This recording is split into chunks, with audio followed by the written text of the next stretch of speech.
আসসালামু আলাইকুম। আজকে আমি খুবই সহজ পদ্ধতিতে চিকেন বল বানিয়ে দেখাবো। খেতে কিন্তু দারুণ টেস্টি। প্রথমে চুলায় প্যান বসিয়ে তেল, পেঁয়াজ কুচি দিয়ে নেড়েচেড়ে সফট করে ভেজে নেব।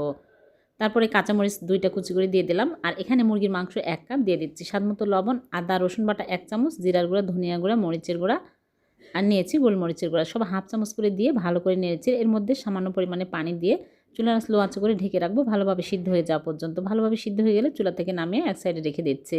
এদিকে কয়েক পিস পাউরুটি নিয়েছি। একটা করে পিস পাউরুটিতে পানিতে ভালো করে পানি চেপে তারপরে ভিতরে পুর দিয়ে ভালো করে বল বানিয়ে নেব। এরকম করে ভালো করে বল বানিয়ে নিতে হবে। আর পানি কিন্তু থাকা যাবে না, ভালো করে চেপে নিতে হবে।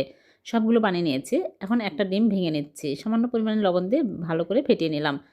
এখন একটা করে বল ডিমের মধ্যে চুবিয়ে ব্রেড ক্রামের মধ্যে কোট করে নিচ্ছি। সবগুলো এইরকম করে কোট করে নিয়েছি। এখন আমি গরম তেলের মধ্যে একটা একটা করে দিয়ে উল্টে পাল্টে মুচমুচে করে ভেজে নেব। খুবই মজার আর খুবই সহজ। বাচ্চাদের টিফিনে দিতে পারবেন। আবার বিকেলে চায়ের সাথে খেতে পারবেন। ভালো লাগলে লাইক, কমেন্ট, শেয়ার করে দেবেন। আবার দেখা হবে নতুন কোনো রেসিপিতে। আল্লাহ হাফেজ।